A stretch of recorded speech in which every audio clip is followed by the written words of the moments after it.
And now, coming to you live from the U.S. White Supremacy Convention, this is Half-Baked News with your half-serious host, Mark Herr.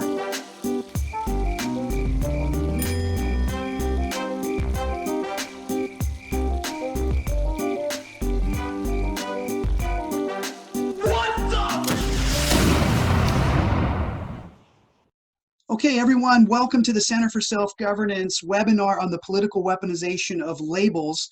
The Center for Self-Governance is a nonprofit C3 organization. We teach applied civics or systematic politics across the United States. We have taught Democrats, Republicans, independents, libertarians, all across this amazing nation. And we are so thankful that all of you have decided to take some of your time to have this discussion about this very important matter regarding the political weaponization of labels. We have noticed that there are three problems with the political weaponization of labels. Number one, there's the obvious problem. Due process is not being followed. You're going to be meeting some panelists tonight who have been targeted by federal agencies, state agencies, legislatures, partisan groups, media that have not offered what's been cherished in our culture for over 200 plus years, and that is the process of due process, that you are innocent until you are proven guilty. The second problem we found with political weaponization of labels is the short term.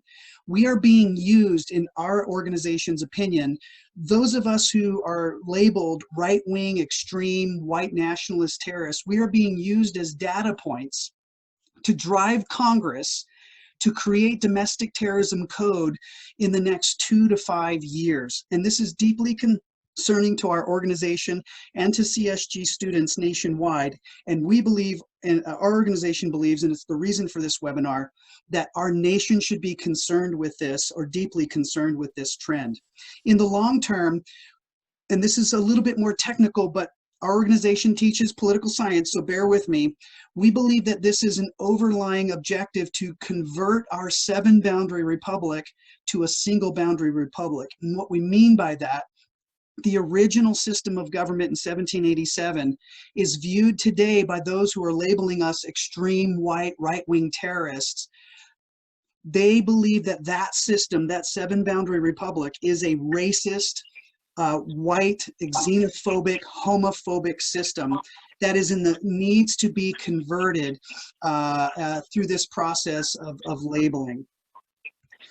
So tonight we're going to do three things. I'm going to give you an overview of the development of domestic terrorism, a very brief overview, and then we're going to have a 60-minute panel discussion with panelists who have experienced being labeled, weaponized labels of extreme white nationalist, white supremacist, right-wing, far-right, and terrorist, neo-Nazi, nativist, nationalist, constitutionalist, patriot movement, Christian groups, anti-abortion, anti-immigration, hate groups, sovereign citizens, bigots, militia, disgruntled veterans, so many labels that are out there that we now can point to. We have panelists who've experienced the very labeling, and we will have a chat with them.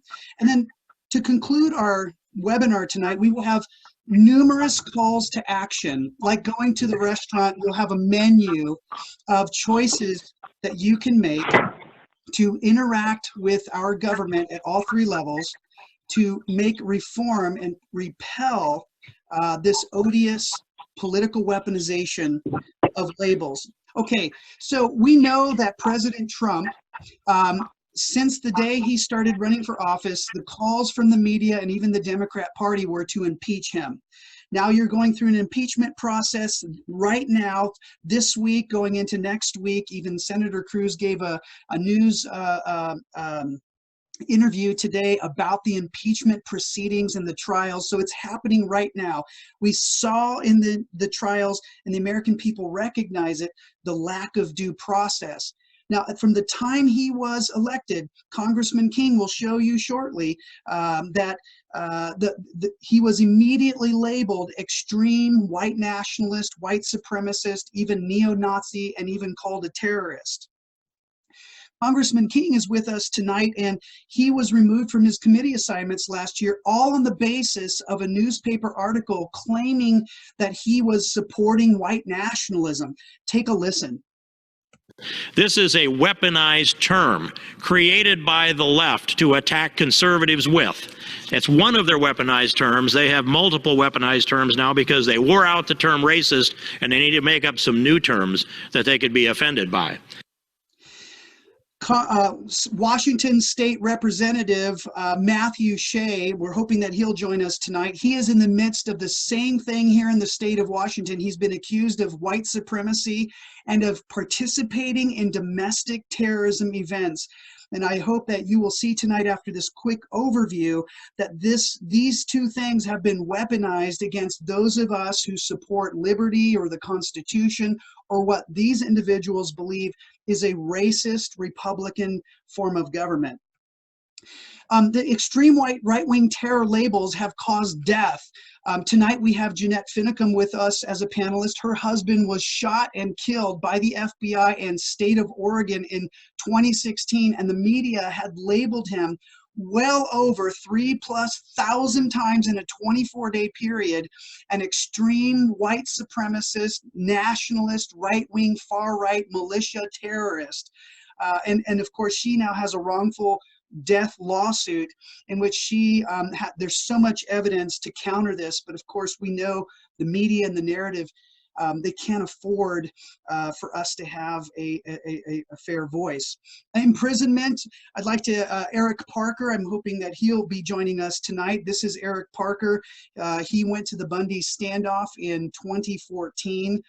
He did not intend to go there and have this picture of him taken, but there were 78+ snipers on the federal side, and they were threatening to kill people who were protesting what they felt was wrongful federal policies. He ultimately was targeted and imprisoned for 2 years without bail, tried twice. The DOJ was going to try him for a third time, and finally Attorney General Sessions had to step in and ultimately settle that case. Tonight we also have Susan, a former New Hampshire Representative Susan Delemus.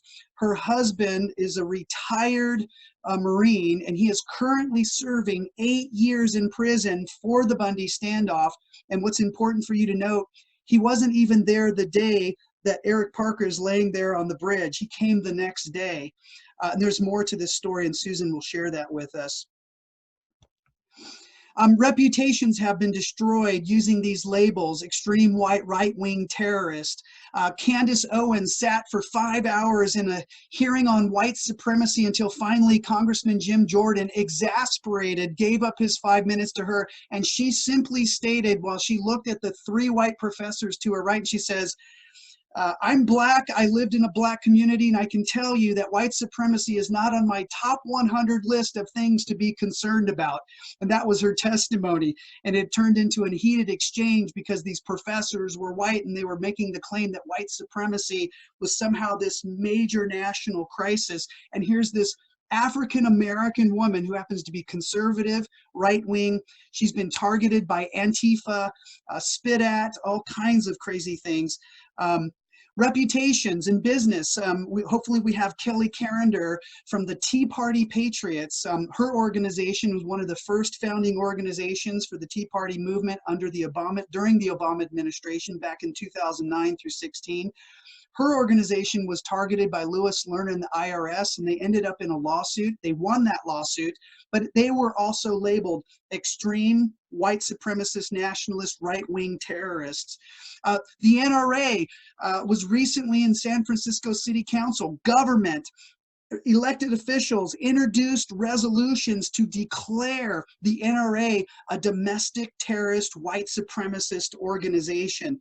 So this is just not occurring randomly anymore in the United States. We have data points to show that conservatives, people who are labeled right-wing, who may be considered pro-legal immigration or pro-responsible government, but they are labeled anti-immigration or anti-government, are labeled by the media.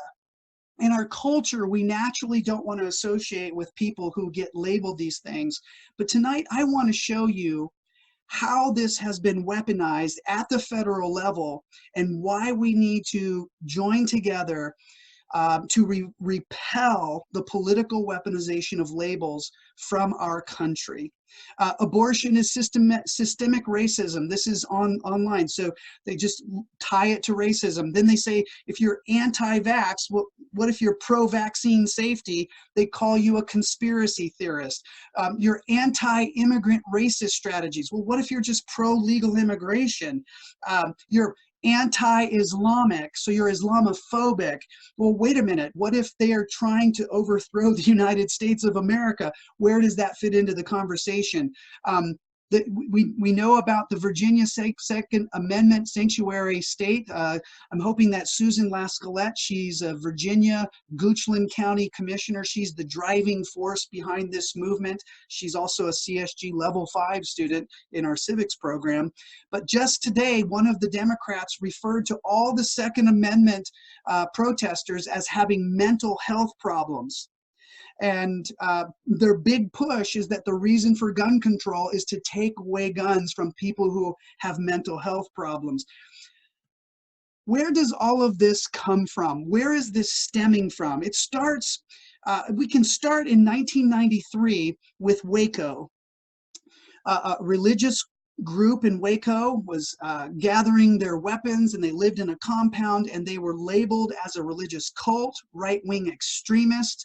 And so Janet Reno, under the Clinton administration and organized through the ATF and other federal agencies, they orchestrated an assault on this compound where 76 people died, 26 children were killed. But the media had the narrative: religious, mental health, isolationist, right-wing extremist, etc. Now, in contrast to this, in 1993, we had the World Trade Center bombing, but the media's reporting on this, when you calculate the number of words, just as Congressman King did in his speech on January 10th, just a couple days ago, you can see a major contrast in the media use of labels in relationship to Waco versus the World Trade Center. Now, April 19th, 1995, we have the Oklahoma City bombing. Notice the date. April 19th, 1993, April 19th, 1995. It is believed that Timothy McVeigh was seeking revenge for Waco. It was at this point that you see a major spike in the narrative of the phrases right-wing extremist, disgruntled veterans, mental health, domestic terrorist, etc. All the labels that we are now bearing the fruit of are tied directly to Timothy McVeigh. There's even a quote out there that said Jeanette Finicum, Jeanette's husband, the man killed in Oregon, that he was a McVeigh devotee, which there is absolutely zero evidence. But you have to consider, once the media repeats these phrases over and over and over again, it literally becomes the truth. So in 1996, April, notice the months here, April 1996, because they are important, Bill Clinton got Congress to pass the Anti-Terrorism Act. Now, this act is super important in our current experience of these labelings, because Department of Justice prosecutors were given a longer leash regarding habeas corpus and exculpatory evidence. And you'll hear from panelists tonight who have experienced where the prosecutors from the DOJ withheld exculpatory evidence, prolonging their sentence, and this was done to keep people in prison to prevent further acts of violence. Now, we all are familiar with 9/11, the international terrorist attack on the United States, the World Trade Center, Pennsylvania, the crash of Flight 93, and the Pentagon. This is referred to as international terrorism conducted by terrorists who came into our country. The narrative from this event was that we needed to create a homeland security, and we needed to add a new definition of domestic terrorism. So the Patriot Act was passed, and I want you guys to be very clear. I'm going to read this to you, the new definition of domestic terrorism. Domestic terrorism involves acts dangerous to human life that are a violation of criminal laws of the United States or of any state, where they appear to be intended to intimidate or coerce a civilian population to influence the policy of government by intimidation or coercion, or to affect the conduct of a government by mass destruction, assassination, or kidnapping, and occurs primarily within the territorial jurisdiction of the United States. Now, this is important for you guys to keep in mind. Now, international terrorism has had code prior to 2001. In 2001, the Patriot Act was passed, and now we have domestic terrorism definition. Now, the key here is that if you're a U.S. citizen and you are connected to a federally designated international terrorist organization, you can be charged with domestic terrorism. Now, if you are Jeanette Finicum or Representative Matt Shea or Jerry Delemus, the retired Marine who's still in prison, you are not convicted as a domestic terrorist because you do not have and connection to a designated federal international terrorist organization. So this was the first step in driving us toward domestic terrorism code. And I hope you all will remember, domestic terrorism code does not exist at this moment in time. So the domestic terrorist label gets attached to Timothy McVeigh. He's labeled an extreme white supremacist, right-wing, far-right, disgruntled veteran, etc. 2002, the Department of Homeland Security is created under Tom Ridge, and he begins to instruct the DHS to begin exploring what forms of extremism occur inside the United States. Very important for you to remember this. What forms of extremism can be identified that may become potential future acts of domestic terrorism? 2009, President Obama is elected. He selects Janet Napolitano. She instructs the DHS to create the Domestic Extremism Lexicon. In this lexicon, they list something called the Patriot Movement, constitutionalist, anti-immigration, anti-abortion, etc., as individuals or groups that may become potential domestic terrorist threats in the United States. She then crafts the second document called right-wing extremism. And in this document, it says, right-wing extremism is fueled by the 1995 bombing and economic conditions, related to Waco, related to gun control, related to the Oklahoma City bombing, and disgruntled veterans, militia groups, and gun owners. Now, inside the domestic extremism lexicon and the right-wing extremism lexicon, two documents created under Napolitano in March of 2009, it defines right-wing as a movement of right-wing groups or individuals who can be broadly divided into those who are primarily hate-oriented, those who are primarily or mainly anti-government, and those who reject federal authority in favor of state or local authority. The term may also refer to right-wing extremist movements that are dedicated to a single issue, such as opposition to abortion or immigration, also known as far-right, extreme right. So this is important for you guys to understand as we get to our panel discussion here in just a minute. In 2009, under the Obama administration, the Department of Homeland Security capitalized on the new definition of domestic terrorism and now added to their lexicons and connected hate to white supremacy to right-wing extremist to patriot movement, which combines anyone who is a Christian, a constitutionalist. They refer to that entire body of people as the patriot movement.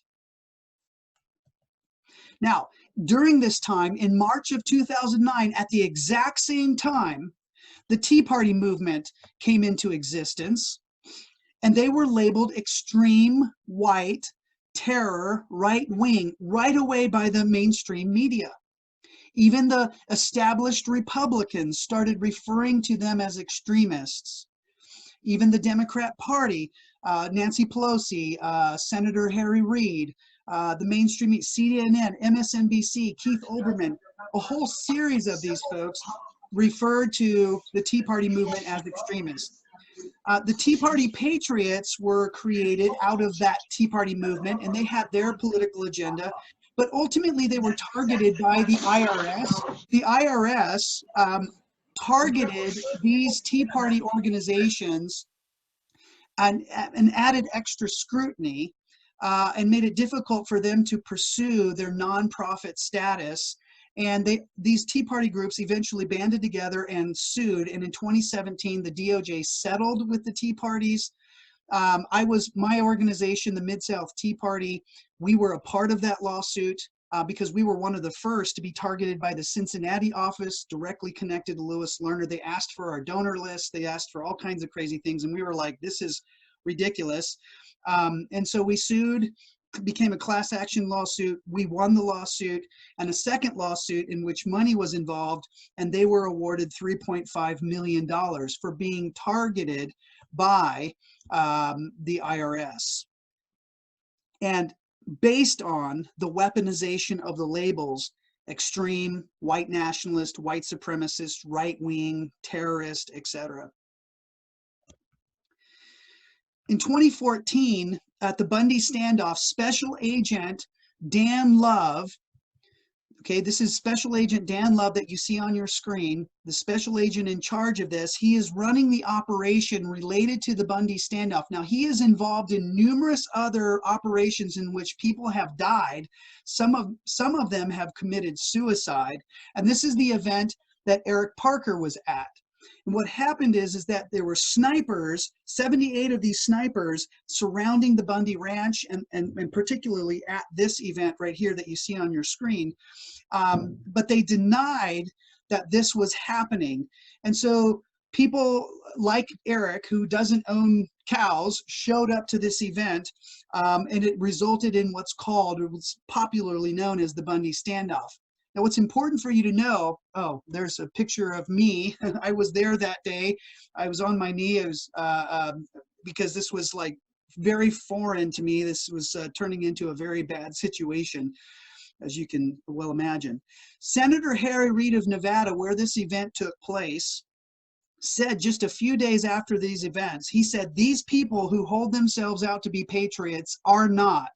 They are nothing more than domestic terrorists.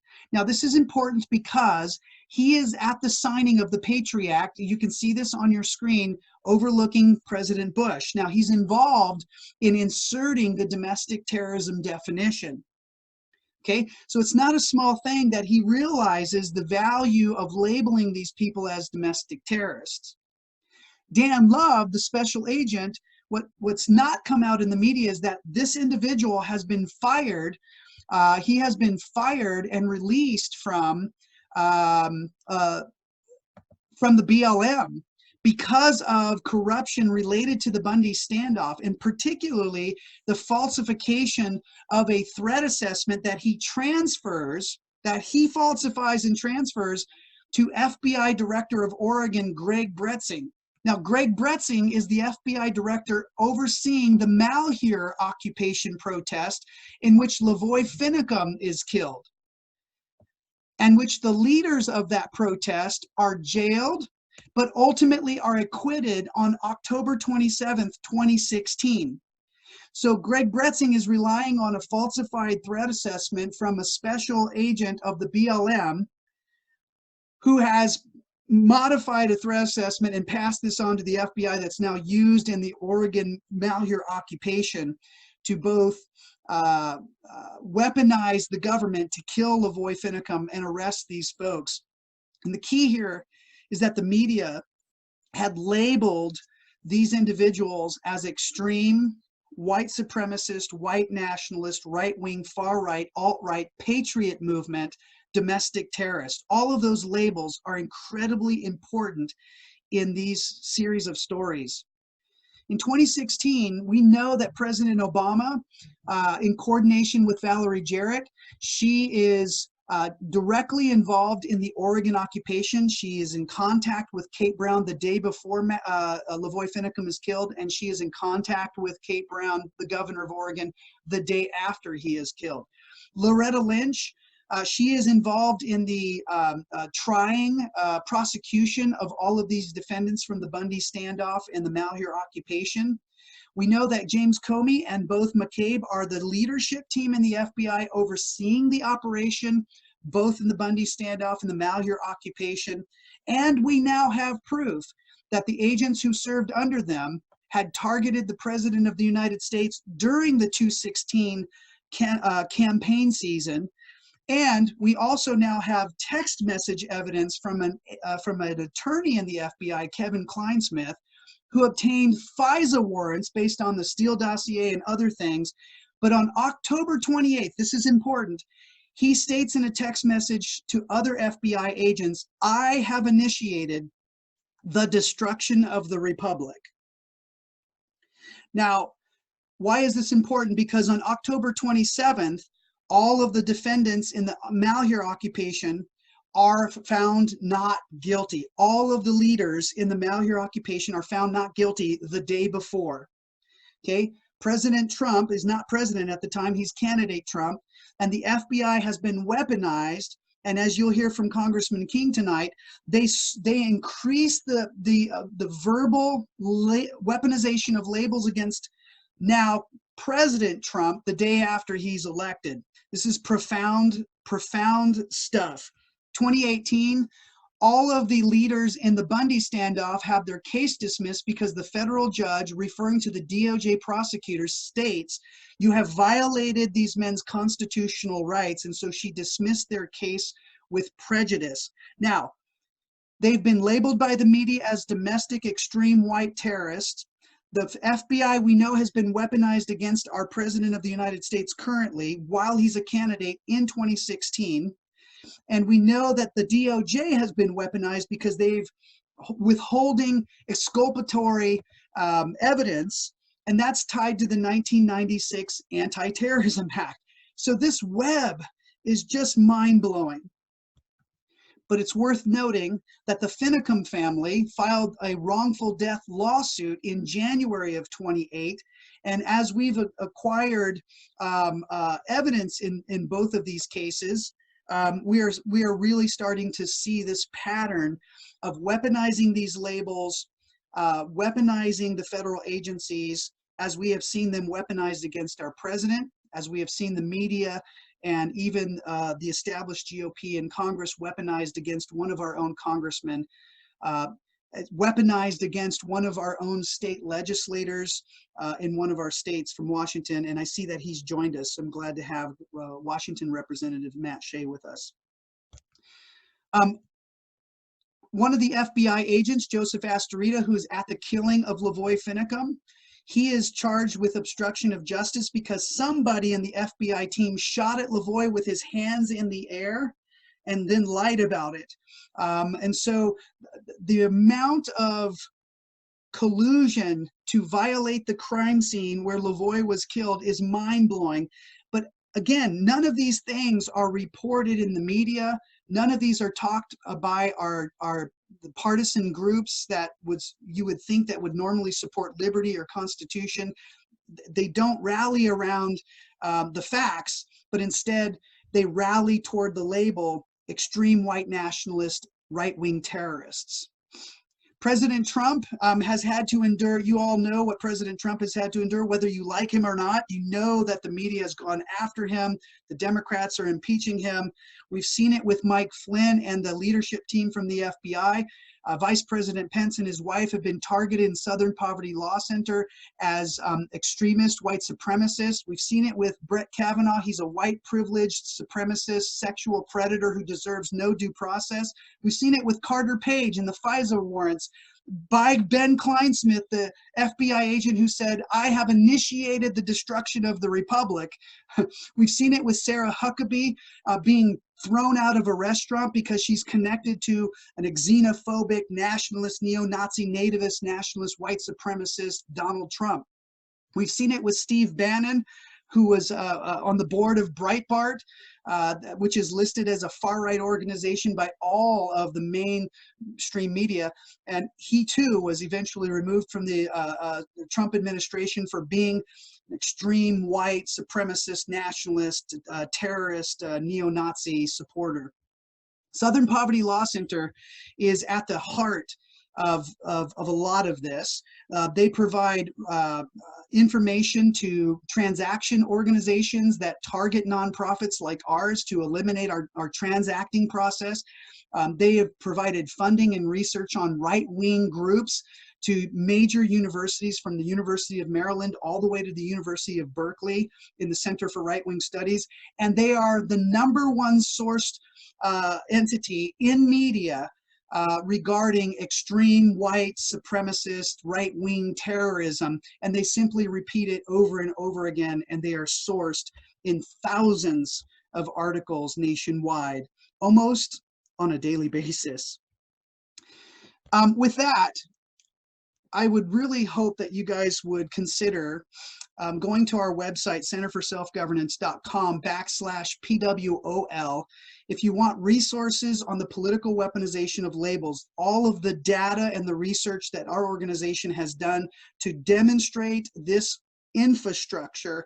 It's broad, its depth and scope is mind-blowing, but we have 2 papers out there. One is called The Rampart Investigation, which affects Washington Representative Matt Shea, and the other is a broader federal study on our part, and that is more related to the federal level, which involves our guest tonight, Congressman Steve King from Iowa. And so I wanted to introduce our panelists. We'll get into the discussion now. We have with us Congressman Steve King from Iowa. He was targeted last year, had his seat stripped from him, and all based on a manipulated media article claiming that he was a supporter of white nationalism and white supremacy. We also have with us tonight Jeanette Finicum. Her husband was killed on January 26, 2016 in Oregon. He was labeled thousands of times in a 24-day period extreme white nationalist, right-wing domestic terrorist over and over and over again. We hopefully have with us Eric Parker tonight. He's the gentleman on the bridge with his weapon between the concrete. He was labeled a domestic terrorist, tried twice. Attorney General Sessions, because of the exculpatory evidence, etc., ultimately intervened, and Eric is now free. We have with us Washington State Representative Matt Shea. He is a military veteran, a decorated military veteran who served in Iraq, and he is currently at this moment being targeted by the Democrat Party and the established GOP party, J.T. Wilcox and others, as an extreme white supremacist who supported domestic terrorism events in the Bundy standoff and the Malheur occupation. And it's absolutely mind-blowing how far they have gone to make this happen. So we're thankful for him. Keli Carender, I hope that Keli is with us tonight. She's from Tea Party Patriots. Her organization was targeted as an extreme white supremacist, neo-Nazi, nativist, nationalists, tribalistic, domestic terrorist organization. I'm not sure if Virginia Goochland County Commissioner Susan Lescollette can meet us tonight. She was having some health issues. I hope she's able to join us. And if not, I hope to connect you with her. She's the driving force in Virginia related to the Second Amendment sanctuary cities. The Democrats in that state have labeled all those Second Amendment sanctuary protesters as having mental health problems, and that is the driving narrative for them seeking gun control in the state of Virginia. And then finally, we have former New Hampshire State Representative Susan Delemus. She's here on behalf of her husband, Marine retired Jerry Delemus, and he is currently in prison because of the Bundy standoff, and her story is, all of their stories are mind-blowing, and I hope all of you will become familiar with them, learn about these stories. And so what I'd like to do now, if we could, Congressman Steve King. Congressman, welcome, sir. Well, thanks a lot. Thanks for having me on, and boy, that was one terrific monologue. I've got so many notes now, I hardly get down to my own, Mark. Well, Congressman, I would like to give you 3 to 5 minutes and as much time as you need to kind of introduce your story and what you would like to see happen with the weaponization of all of these labels. Well, thank you, Mark. And maybe I'd start with this, that there's a long history of me as a principled conservative, a full spectrum constitutional Christian conservative. I believe what I do. I don't have to put my finger into the wind, and I have convictions. So people come to me and say, thank you for your courage. And I say, it doesn't take courage if you believe. I don't have the courage to operate against my convictions, and my convictions are clear. And so that emerged throughout my time here in the United States Congress, elected in 2002 for the first time. And I fought the amnesty agenda almost from the beginning, and that got me labeled as anti-immigrant. And I would argue, I'm not anti-immigrant. I support legal immigration, and I speak at many of the naturalization services in my district and elsewhere, but I am anti-illegal immigration. I am pro-rule of law, and pro-rule of law is all you need to describe that. Well, the labels began getting slapped on me. I made a statement in 2013 that the Dreamers that were continually advertised as the valedictorians of their classes, we could never find one of those, by the way. And I said, well, I know what's going to happen. You've got a lot of drug smugglers coming in that will claim to be Dreamers too. And for every valedictorian, you're going to find 100 of these drug smugglers that weigh 130 pounds, and they have calves the size of cantaloupes, and because they're carrying 75 pounds of marijuana across the desert. I can find you hundreds of them. In fact, I could probably find you thousands of them. We've only found one valedictorian, and so they labeled me as as anti-immigrant because of that reason, and a racist because of that. Race had nothing to do with that comment, and race probably has nothing to do with almost any comment that I've ever made. I have always said it's not about race. It's never been about race. It's about culture. It's about civilization. It's about the rule of law. It's about America and the destiny of our country. But in 2013, I had a meeting over on the Senate side with 4 or 5 senators, 5 or 6 House members, and some non-government people sitting in the room to talk about immigration. February of 2013, first time I met Ted Cruz. And Ted Cruz said at that meeting, he said, we have to be very careful with the language we use when we discuss immigration, because if we're not very careful, the left will use anything we say that's offensive will be used against us. And I heard him say that, and I thought, it's time to find out what Ted Cruz is made of. And I said, yes, I agree with you, Senator, but if we allow the left to define the language which is offensive, they will define any language that is effective as offensive. I thought that was the beginning of our first debate. Instead, he looked at me, paused a little bit, and he said, I agree with you. Well, that's what we're dealing with now. It's about the left defining effective language as offensive language. And so fast forward to 2016, I'm at the Republican National Convention doing a panel for MSNBC, Charlie Pierce, April Ryan, Chris Hayes is the moderator. And just as we're checking out of that segment, Charlie Pierce said that he said, one could be an optimist and hope that this is the last Republican convention where old white people have anything to say about it. Now, he happens to be an old white man by my observation. I'd never met him before. But that cannot be said in front of me as you check out and allow me to sit there in a live shot. So I said immediately, Charlie, that language is getting a little tired, but I'm meaning picking on old white people.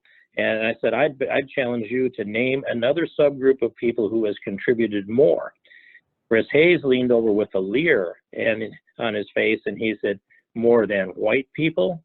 It just baiting me. And I said, more than Western civilization itself as defined by everywhere where Christianity has laid the footprint for civilization. Well, by now, April Ryan and Charlie Pierce are all trying to get in on this. April is fanning herself, and Charlie is yelling. And what they were offended by was anybody that would defend Western civilization. Well, that put the label on me as a white nationalist because I didn't let Charlie Pierce disparage the white people, that predominantly white people that were at the Republican National Convention.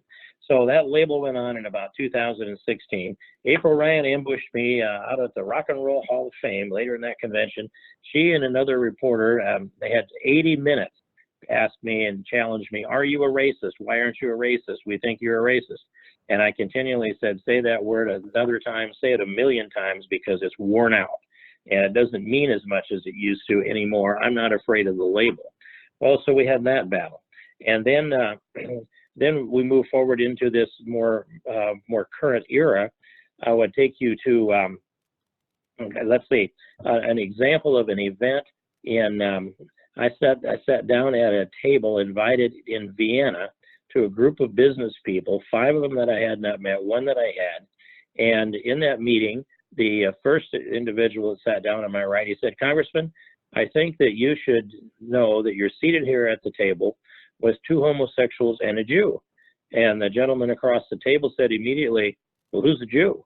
And it was kind of a joke in a way, because it told all of us that he knew who the other homosexual was, and he hadn't quite figured out who the Jew was. And so that dinner that was reported, nobody that had any personal knowledge, was smeared me with relentless attacks, calling me a neo-Nazi and anti-Semitic. It's pretty hard to conduct neo-Nazi and anti-Semitic activities at a dinner table with 2 homosexuals and a Jew.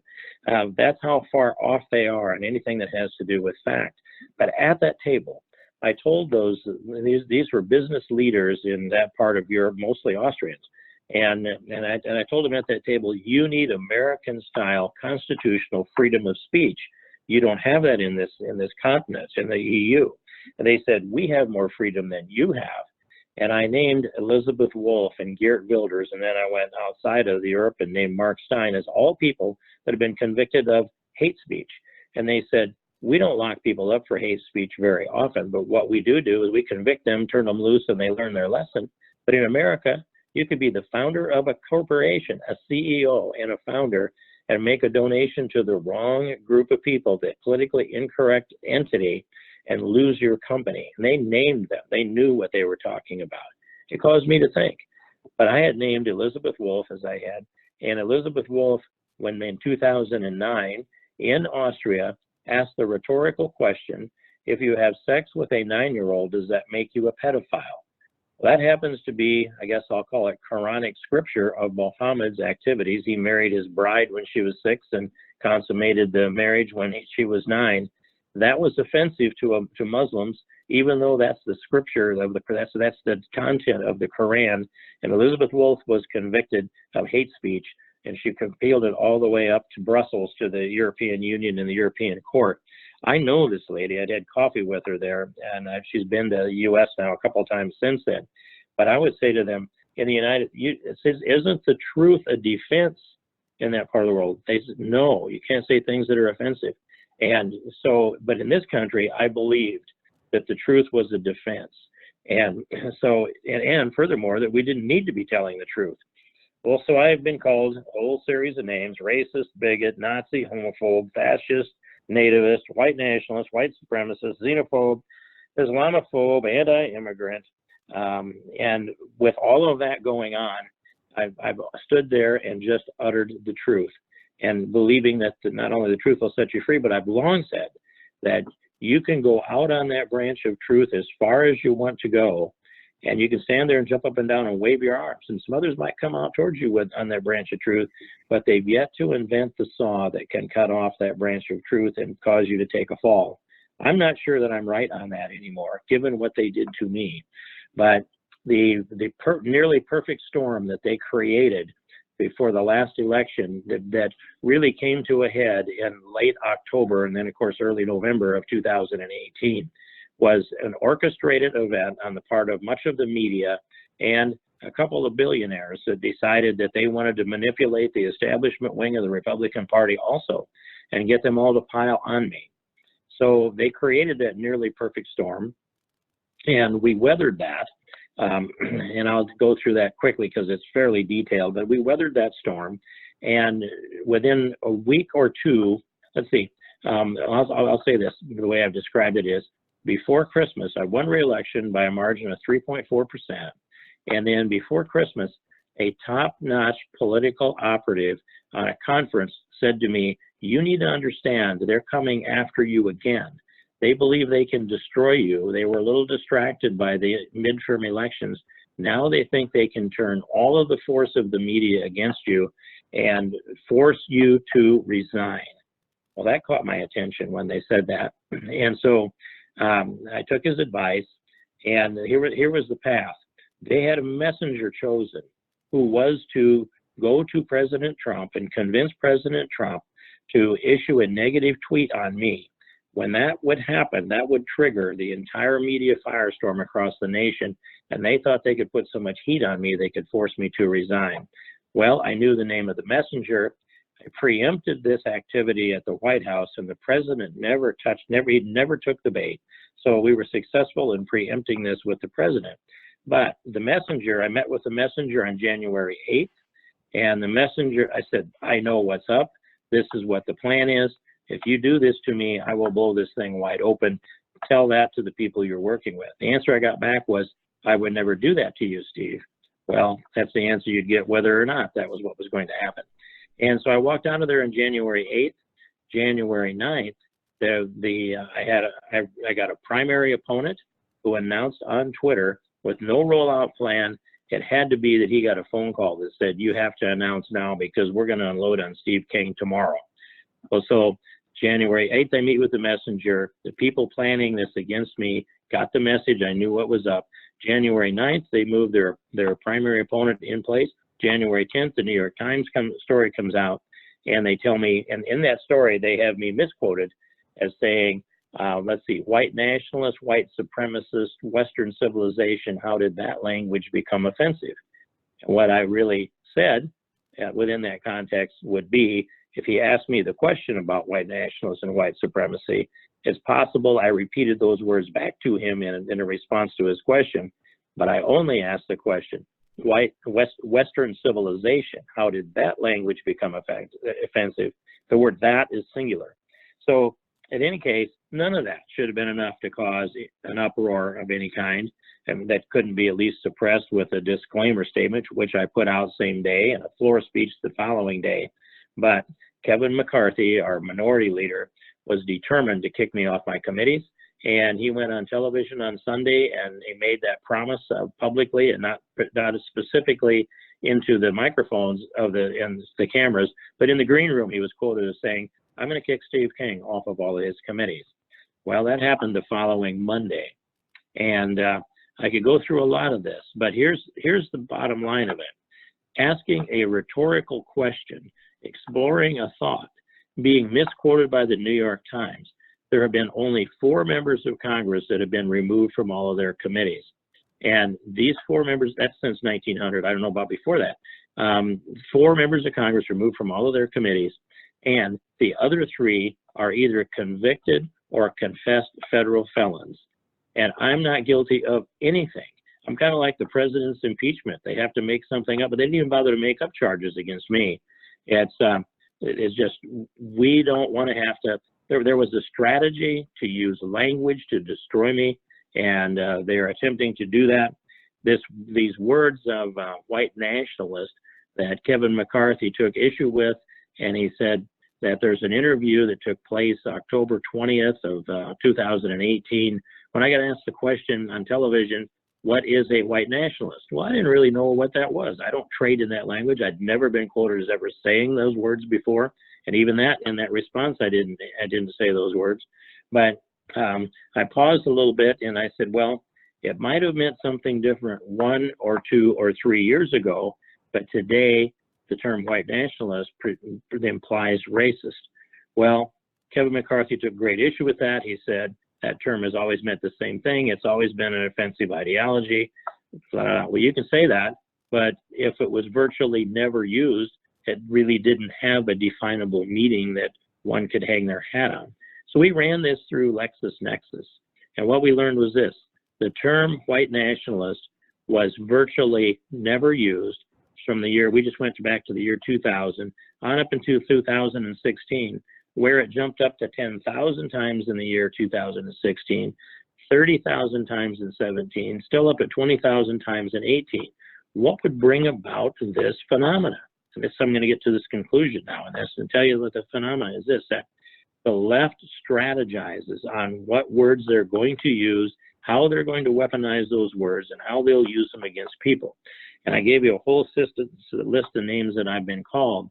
But just with white nationalists, to focus on that alone, We ran the LexisNexis search, and I've given you those numbers, 10,000 times in 16, 30,000 in 17, and 20,000 in 18, when it was virtually unused prior to that. And then we broke down the year 2016. What month was the term used? It was virtually unused in all of 2016 until you get to November. And in November, it jumps way up, and you get to nearly, I'll say roughly 9,000 times in November and December, where it was virtually unused prior to that of 2016.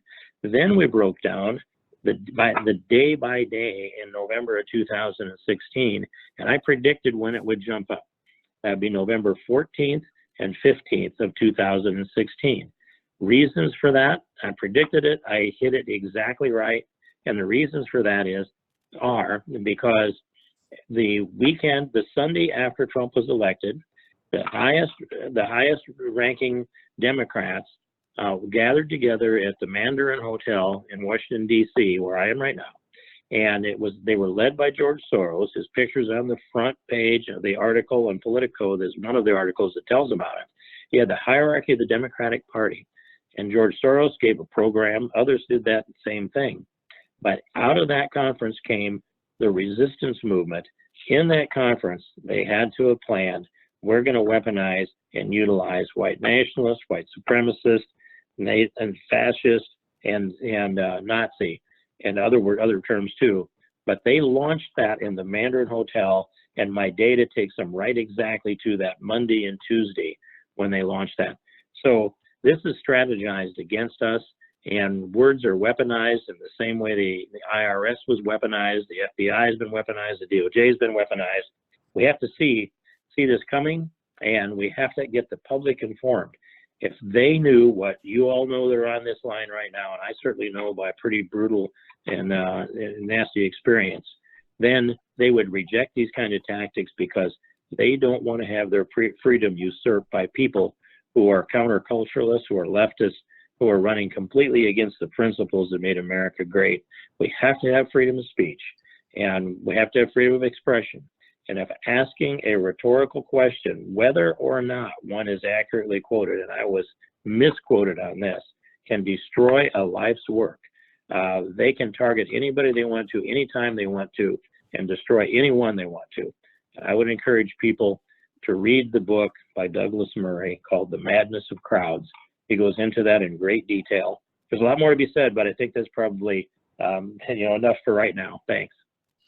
Well, Congressman, no, thank you so much, sir, for the feedback and giving us your experience. And I hope you still have a few minutes to hang on. We wanted you to hear just a couple more stories about how this is affecting state legislators and average citizens. Representative Shea, are you there? I am. Can you hear me? We can. Thank you for joining us. I'm glad you get to connect with Congressman Steve King because his story sounds just like yours. Would you take a few minutes like Congressman King did and share your story with us? Absolutely. It bears a lot of similarities. This started for me when I was first elected in 2008. And I just come out of service in the United States Army in Iraq, and decided to kind of switch battlefields and get into the political arena. And immediately there were labels thrown out there, and I was smeared.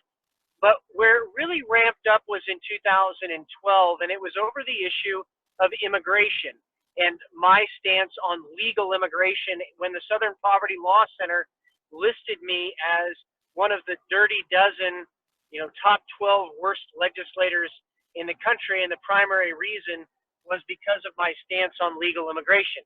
Now, I can speak fairly authoritatively on this issue because my wife fled the former Soviet Union 20 years ago from the Ukraine and is a legal immigrant to the United States, as is a lot of her family. I also helped a Muslim interpreter who was working with us in Iraq to immigrate with his family to the United States because he couldn't any longer live there due to the death threats.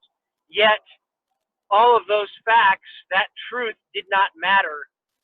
They decided to target me because I was being very effective in Washington State and blocking a lot of the precursors to the sanctuary policies that we have now.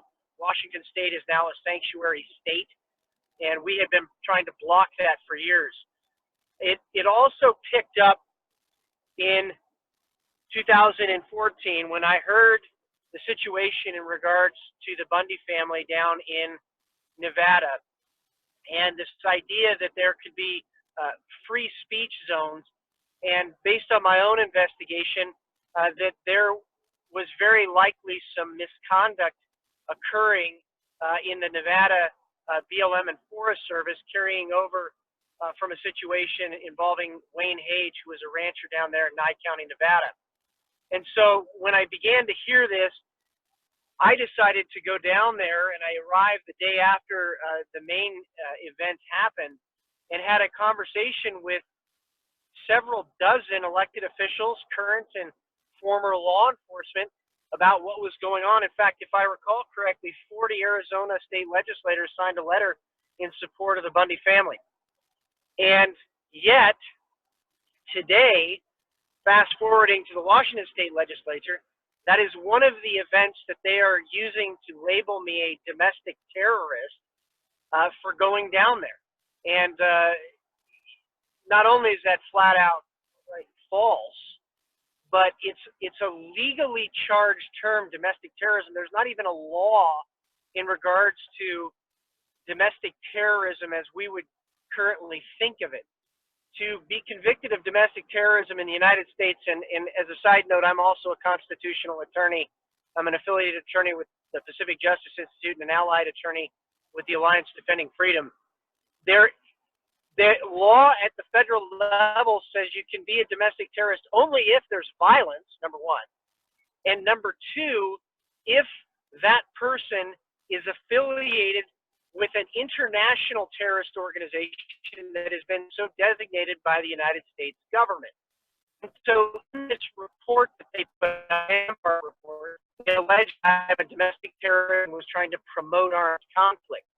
And there's a couple points here. The first is they're using labels also to drive policy that anybody who wants to be peaceably assembled and lawfully armed is now promoting armed conflict as a message to further the gun control. And also the second part of this is to make an example out of leaders who had stood up very successfully to the out-of-control Obama administration, so that everybody else will be afraid and will be driven into silence.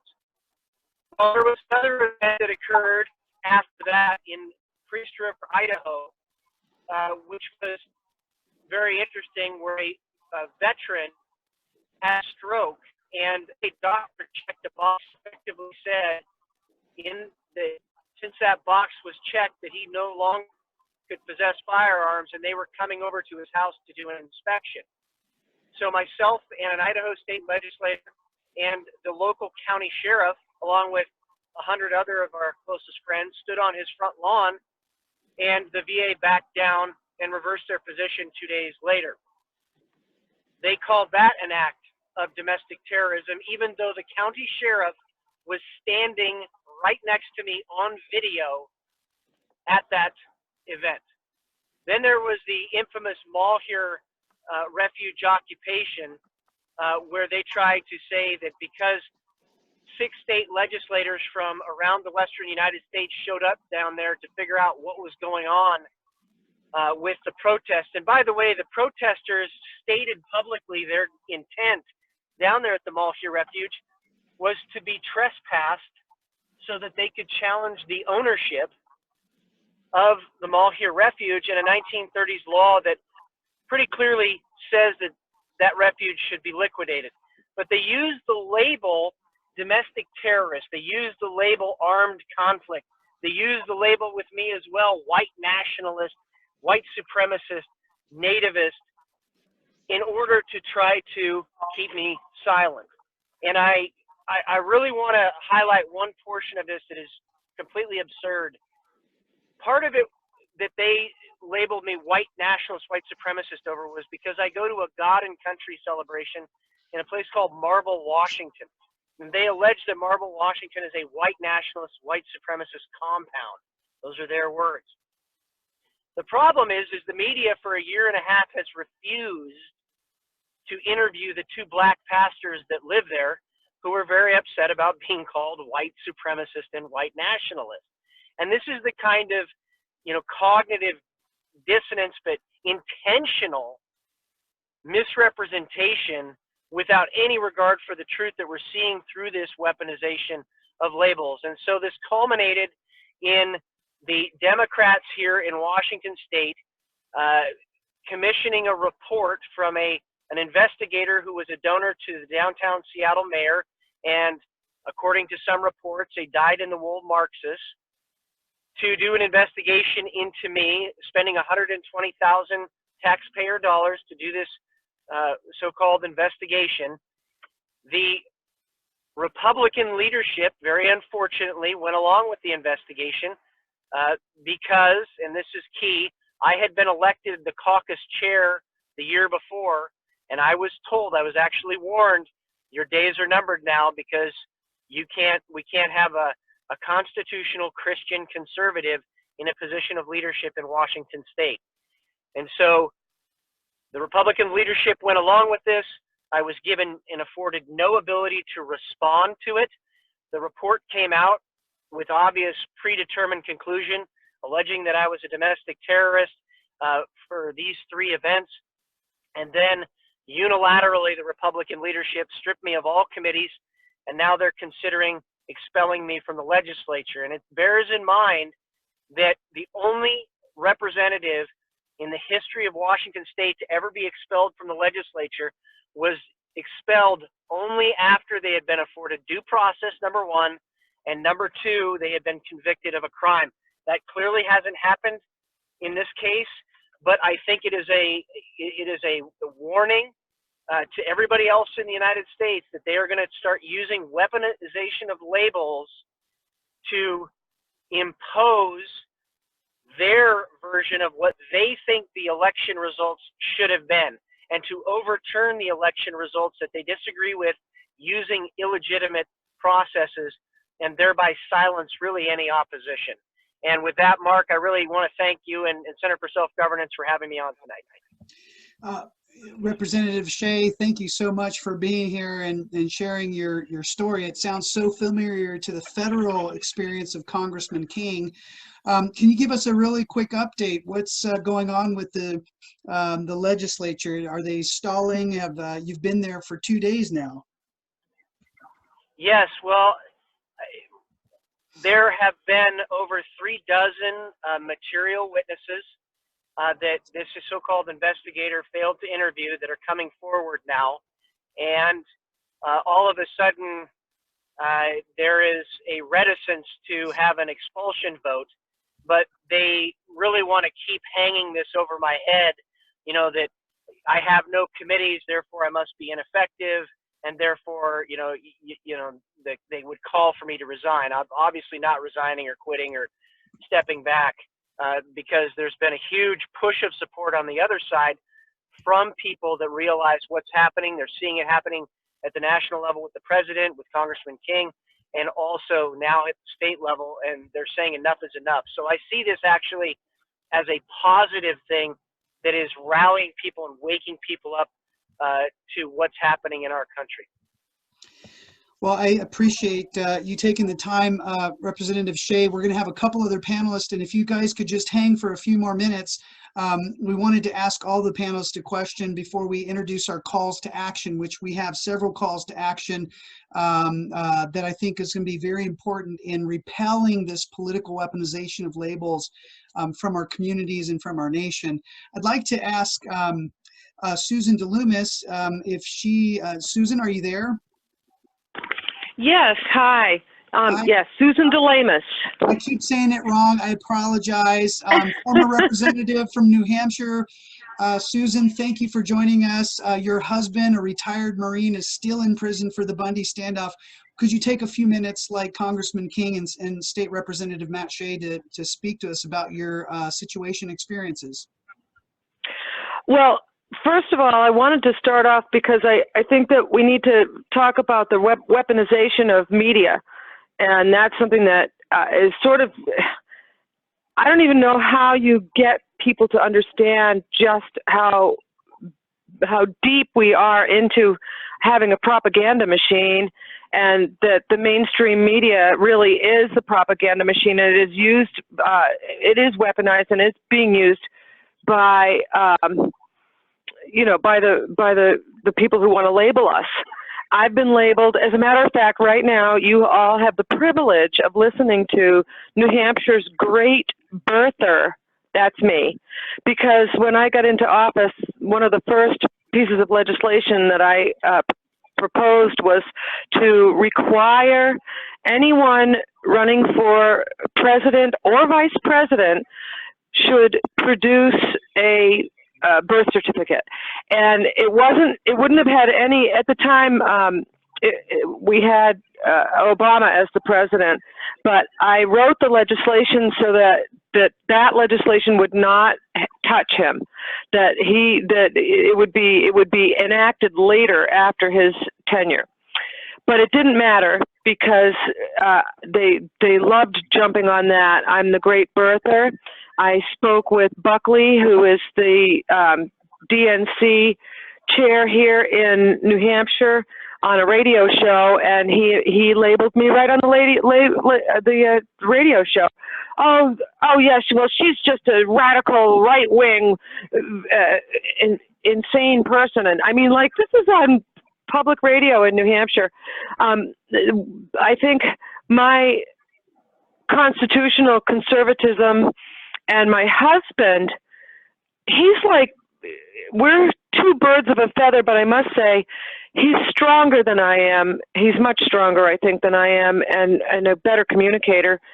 And we both stand on our principles. We both love the Constitution. We both love this country. We both fight, and we both believe in the truth. And we're both Christian, and we're both white. Hey, but you know, please don't hold that against us.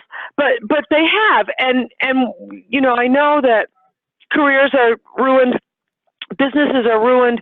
People's names are dragged through the mud. We're marginalized and labeled. But my husband is in prison. I have lost my breadwinner. My mother just passed away in December on the 28th. And I now need to get a job, and I can't be politically involved. I've had people ask me, are you going to run? Are you running again? I tried to run this last time for state representative again, but seriously, I just don't have the time. I can't go knock doors. I can't afford to do it. It takes time, it takes money, and people have no idea. And in New Hampshire, we only are paid $100 a year for our service as a volunteer. Yeah, we don't, there's not even $10,000. We're talking $100 a year, and that's before taxes. So that's that. You know, I've been. Well, my husband's in prison because of it. My husband, I believe Jerry was targeted by, you were talking about Obama and all of his groupies, and we had Lynch, and we had Holder, and we had all of those people involved in the upper echelon of the DOJ, which is completely corrupt, as we all know. And Jerry was the Veterans for Trump co-chair with a state representative named Al Baldessaro, who is also a retired former Marine and an excellent Marine and truly Semper Fi. And my husband and he stood shoulder to shoulder and upheld, went for Trump and supported Trump, as we all did. And I think that's possibly what landed him in prison, because while he wasn't at the standoff in Nevada, he never took part in any of it. He didn't even see an agent to speak to. He never pointed a gun at anyone. He never broke a law. He was on private property. I mean, there was just no law broken, none at all. Reciprocity between New Hampshire and Nevada, the whole 9 yards. And he stayed there, kept the peace. It was he didn't want to see another Waco. He didn't want to see another Ruby Ridge. We all know that the government will kill people, and he didn't want to see that happen. And when he spoke to Cliven Bundy, Cliven said that there were snipers in the hills with guns trained on his children and grandchildren. And Jerry, I knew immediately that Jerry was going to be going out there to stand in the gap, and he would have died. He would have died for that family. And we didn't know those people at all, not at all. And so when he came back from being out there, he then ran for sheriff, a constitutional sheriff, and there's the Constitutional Sheriff's Association that you guys should check out because it's awesome. So he ran for sheriff, and I had a second term in the House of Representatives in New Hampshire. In the meantime, right? So when they came to get him, they put on a huge show with their big guns, and there were like 19 guys, and they were all surrounded our condominium and blocked people from leaving as a show to intimidate our neighbors. And then they took him away and wouldn't even let him out for any reason, and cited that he was a danger to society. Talk about a label, a danger to society. And they tried to prove that he would be a flight risk, which they couldn't prove. How in God's name we had a petition of like 180 New Hampshire state representatives signed a petition stating that Jerry should be free to fight this case. So that was never allowed. And fortunately, we have great faith, and he had a ministry and still does from here to Nevada and back. But I've been labeled, he's been labeled, and he's been put in jail to shut him up. And Jerry said at one point he saw on a desk, on his counselor's desk, his folder, and in large print, in bold print on the folder on this guy's desk, it said, "Do not allow public contact." So they don't want him speaking. We had a local radio station who tried to get in touch with Jerry and interview him, do a prison interview. Not allowed. Not allowed. They want him to shut up. They don't want to hear his voice, and they don't want to have him speak publicly and voice what all of us are voicing, what Congressman King is so eloquently voicing.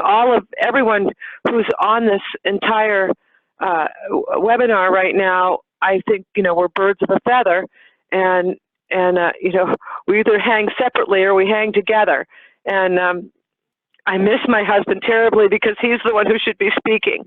But we're continuing the fight, and we're praying for a presidential pardon. We're really hoping for one of those, because Jerry is innocent. He's an innocent man, and he needs to be free. He needs to be free to speak. He needs to be free to vote. He needs to be free to run for office again. I need to be freed up to run for office again, and he needs to have his constitutional rights restored as an innocent man, as the innocent man that he is. Thank you for giving us the story behind what you're going through. Is there anywhere that websites or anywhere that anyone of the attendees can go to be supportive or to find out more information about Jerry's story? Yes, absolutely. Thank you for asking. There's a website that's hosted by one of the patriots who've been helping us. I mean, we've got tremendous support from many people. But the site that we have is Free Jerry Delemus. That's FREEJERRY Delemus, DELE, M as in Mary, U, S as in Sam.com, freejerrydelemus.com. That tells his story. It has letters that he's written, and if you're interested, you can follow his page or friend me because he puts out the most wonderful letters, and I post them out on a regular basis. And boy, I'll tell you what, I wish he was a congressman or a senator. He's just spectacular. The best, finest man I've ever met in my whole life, and brilliant. Did he, did you tell them about Jerry taking the plea deal on behalf of his friend who had stage 4 cancer and how the DOJ weaponized that? By chance, did you share that with? No, I didn't. Our friend Jerry, a very, very close friend, a brother really, Jerry considers him, has lymphoma. And he did travel with Jerry to Nevada. And so when when they came back and they took Jerry, they threatened, the FBI was following us everywhere. They knew every move I made. If I went somewhere, people that I went to see would get a visit from the FBI the next day or the next week, and they'd ask, what was Susan Delemus doing here? And then they would come, my friends would come here and say, hey, the FBI came to our house and we told them to take a hike. But, it was kind of disturbing to know that, oh my God, they really are following us around. And they listen to all of our phone calls and the whole 9 years. They're probably listening to this. And if they are, maybe they might learn something. I always pray that they might, wake up and smell the coffee. But at any rate, when they threatened Jerry's friend who had the lymphoma, first of all, they know Jerry. They know who the people we are, and they know that we're strong and that we're conservative and that we love. We have a lot of love. And so when his friend with the lymphoma came here and spoke to me privately about the FBI threatening him with extradition and indictment, of course, when Jerry called me on the phone, I said, well, Jack's been threatened. And then lo and behold, like the next day, they presented Jerry with a plea deal. It's talk about orchestrated, and we feel kind of foolish. But then on the other hand, they were threatening all of those men, including Eric Parker, all of the men that were involved in or indicted from the Bunkerville situation, with 180 years in prison, and just as much crap as they could pile on top of every single one of them, and so. Even if they were found innocent, they were detained. They weren't allowed out. Jerry was detained for a year and a half before his sentencing. That's insanity. And so we were deathly afraid that his friend would be sent to prison, and they feed them gray, sloppy cat food on noodles. It's disgusting. To meet the caloric requirements for the regulations for private and federal prisons, they put butter pats on the dish so that they bring the calorie count up for the daily needs. But at any rate, we were scared that he was going to die in that kind of situation because he had a specific diet and everything else that he had to be on. And right now he's still alive, but he's not doing super well, but he's still in this world. But yeah, that was the purpose for Jerry to fall on his sword. Of course, he's going to try to save his friend, his best friend. He would save the Bundys and die for the Bundys. Think of what he would do for his best friend, or for someone, or for me, his wife. The man would literally go through hell for us, for any of us. He's just that kind of guy. Well, Susan, thank you for sharing that with us, and I hope people will go to freejerrydelemus.com. I'm sorry, Susan, I suck at names, but it's okay. We'd like to bring in Eric Parker at this point. Eric, are you there? Good. Yeah, I'm here. Can you hear me? Yes, we can hear you. So Eric Parker is joining us from Idaho. Eric, we've heard from Congressman King. He was stripped of his seats in the committees because he was labeled a white supremacist and all kinds of things. And we're joined by Washington State Representative Matt Shea, who's undergoing calls for resignation and possible expulsion. And we just heard from Susan Delemus. You suffered in prison for 2 years, were tried twice. We just wanted to give you a few minutes to share your story of being labeled an extreme white domestic terrorist without due process and being held without bail for 2 years? Sure. Well, it started for me when I saw the assault taking place in Nevada. The First Amendment zone, like was mentioned earlier, saw these things. I was an electrician. I wasn't in any militia. I wasn't actually, I wasn't in any organizations whatsoever, Patriot or otherwise. We decided to go see for ourselves what was going on down there, and we got there the day before what they call the standoff, and we call the stand up.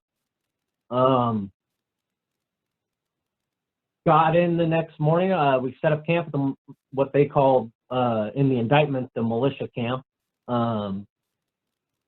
Got up the next morning and heard that the sheriff was going to speak to everybody. Later, we heard the BLM was leaving and ceasing their operation, and figured we drove a long way for nothing. And about an hour later, Clive had told the cowboys to go get the cows if they were still there. Ended up jumping in a vehicle. Somebody we didn't know turned. I know him now. He's was my cellie for a while, and Ricky Loveland. And we got in his truck with him and drove over to where they were rallying across from the BLM's what I call the forward operating base, military complex that they had erected in the desert down there. And we got there, figured we were going to watch some cows go home, but what we got there to was, well, I wasn't sure at the time, but it was a lot of heavily armed, what almost looked like Blackwater or military, lots of camouflage, lots of jumpsuits. These were all federal agents, I found out later. Somebody came running down the road to us while we were on the side of the highway there and said they were pointing weapons at protesters in the wash. We didn't even know there was a wash. This is about 500 yards down the road. And we walked down there, me and the two friends that I went with, Scott Drexler and Steve Stewart. And we walked down the highway and we get down to a bridge. We find ourselves on a bridge. Look down the wash with some binoculars, and sure enough, there are what looks to be, again, military pointing rifles at protesters in this wash with their hands up. So we took in the situation. The protesters continued towards the gate. Around that time, we realized that there was snipers on the hills and shooter teams behind the gate with weapons on the crowd. We heard them. Turned out to be the BLM on loudspeakers there. Say dispersed, that they had been authorized to use lethal force if the crowd continued to move forward. The crowd continued to move forward, and a lot of us got down. Two of us, Scott Drexler and myself, took a defensive posture behind the Jersey barriers. The tension stopped when the sheriff's department came into the wash, and from what it looked like on the bridge there, made the BLM, that I found out later was the BLM, made them leave. That's the short version. We got up at that point off the ground. The BLM left, and the cows went back out onto the range. At that time, we didn't quite realize what was going on. Like I said, I never served in the military. The situation was very surreal for me. I was under the impression, and I do believe, that they were going to shoot people in the wash. I saw families down there, and I made the best judgment call that I could at the time with what I knew. So it ended, and right away, my aunt, who's in South Carolina, she calls me and asks me if I have a shamrock tattooed on my finger. And I said, yeah, why? And she said, well, you're on the cover of FoxNews.com. I didn't believe her, and she hung up on me and sent me a screenshot. And I was. And so at that time, it started to click in my head what had really just happened. And we went home. On the way home, Facebook started, the memes started, friend requests started coming in, and the news, the media started. By the time I got home, I was on, I don't even know how many news channels. I know it went to Europe. I know it went pretty much all over the world. Every time it would get brought up, it would be Cliven Bundy and his racist right-wing militia. It was like that for months. In that time, Harry Reid came out and called us all domestic terrorists. That's when it clicked again. I had another moment of clarity. I started to think about the Patriot Act and the NDAA and what it means to be labeled a domestic terrorist. From that time on, frankly, until 2 years later when they picked us up, I was waiting for a black bag over my head. Figured it was coming sooner or later, didn't know when. And in this time, no media ever contacted me to ask me my political beliefs, why I went prone, why I went to the Bundy Ranch, who I was. No media ever contacted me, no mainstream media ever contacted me and asked me any questions. It was obvious that they had their narrative, and talking to me could change that. So it was very, very obvious to me that they didn't want to hear any of the answers to those questions. So I was labeled violent, right-wing, militia, domestic terrorist, white supremacist, dangerous, and eventually I was taken into custody 2 years later. In that time, I don't believe I ever even really got a speeding ticket. An electrician, go to work every day. I did, though, start an organization called the Idaho 3% with some other people. And we focused on personal self-reliance and civil defense in our communities. And what we also like to do is make sure that we're working as hard as we can to not let any situations like the Bundy Ranch occur again. And what I mean by that is the escalation that took place there. We believe that if we have networks in place and elected officials paying attention and a system that's operating correctly, that these situations won't ever boil up to the point they did at the ranch, and Americans won't have to feel the need to take a defensive posture in defense ever again, is the goal. So I'm kind of rambling here. I don't know.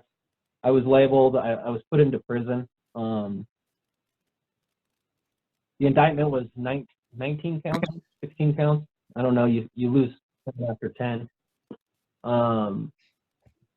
Everything from conspiracy to commit an offense against the United States of America to assault on a federal officer.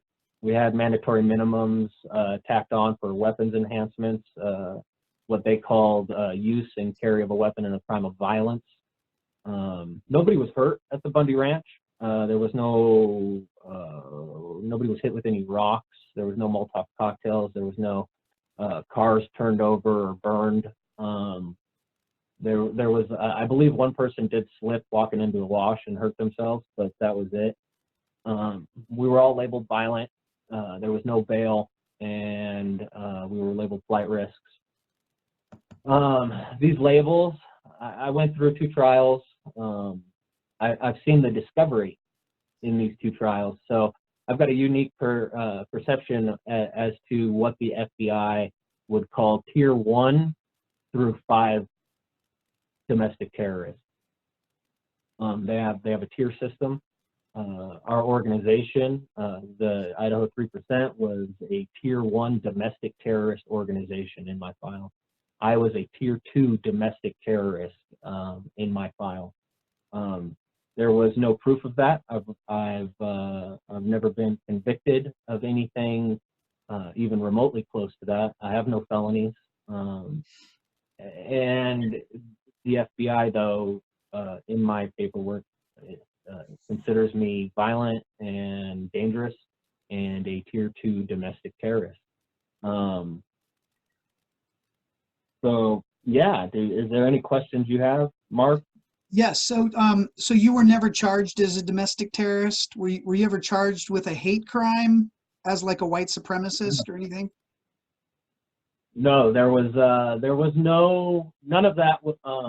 I asked my lawyer a lot every day we would talk if he saw anything from the Patriot Act or any verbiage from the NDAA or anything like that, and he would tell me, Eric, you're an American citizen, you're going to get a trial, I promise. And I'd say, well, you know, I'm hopeful, but I was always on the lookout for any of that kind of stuff.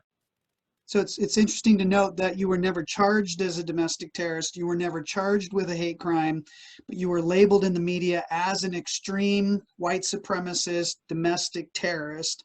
And then ultimately, they still labeled you in their paperwork as terrorist, but it doesn't actually legally hold any water because they didn't charge you as a domestic terrorist and you weren't convicted as a domestic terrorist, correct?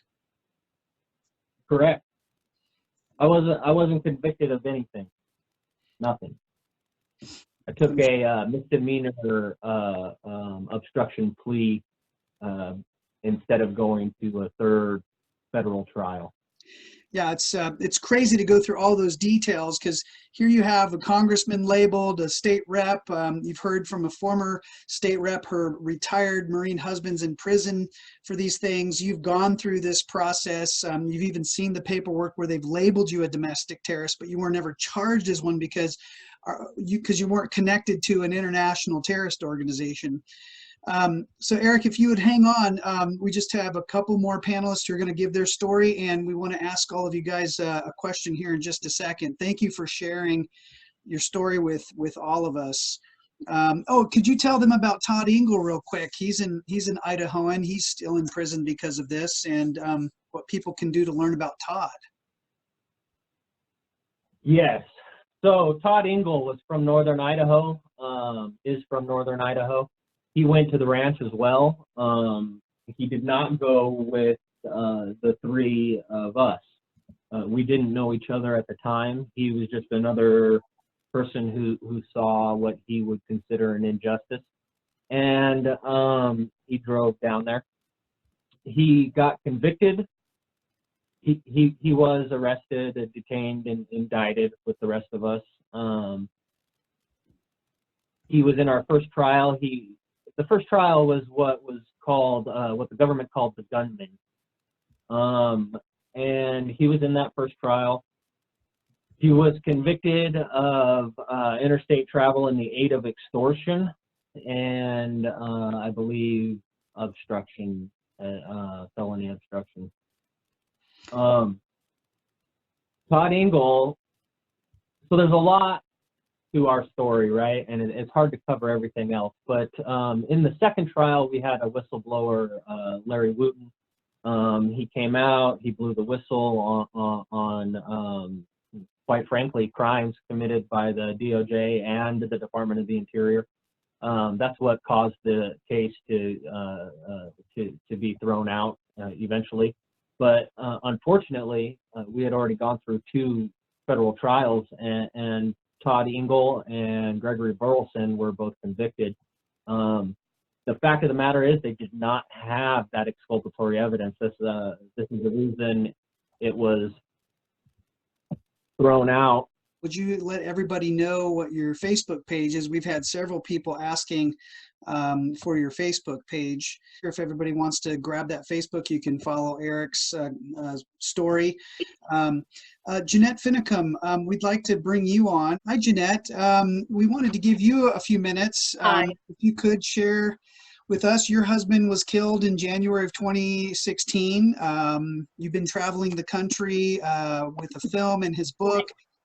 You have a lawsuit with the federal government right now. Could you share with us briefly about your story and your journey with this, seeing your husband labeled an extreme white terrorist, being labeled an extreme white terrorist yourself?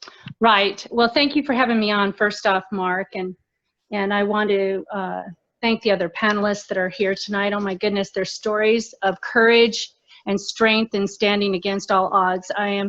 I am in awe of all of you, and thank you for standing. I am Lavoie's widow. He was murdered by the FBI and Oregon State Police in 2016, but that's really not where the story began. The story began in 2014, the night before the Bundy standoff, when he was curious and wanted to know who Cliven Bundy was and wanted to know what he was doing and why he was doing it. And so he drove all the way to Bundyville to meet Cliven, and he was welcomed in his home, and he had the opportunity to ask Cliven questions and why he was doing what he was doing, and then was invited to return the next day when the standoff took place. He was one of the 40 riders that day on horseback. He was unarmed. He felt compelled to be there to stand for property rights. And I think that that's where it began for Lavoie. He came home after that experience, and his experience that day changed him. It changed him.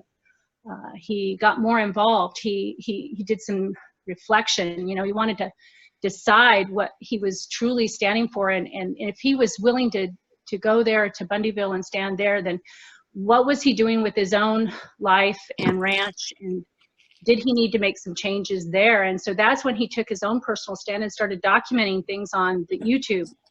He documented the Bundy incident. He documented what was happening to him. You see, I've listened to the other people talk about how they were surveilled. Well, that's when Lavoie began being surveilled, was in 2015. When drones were flying overhead at our home, and when they put undercover FBI in our house, masked as 3 percenters.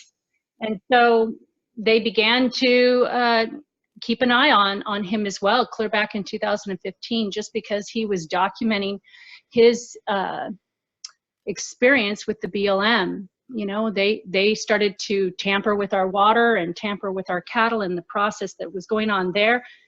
And so when he realized what was happening with the Hammond family, he knew he needed to go there after an invitation from Ryan, and they went up to the 2016 incident up there in Malheur.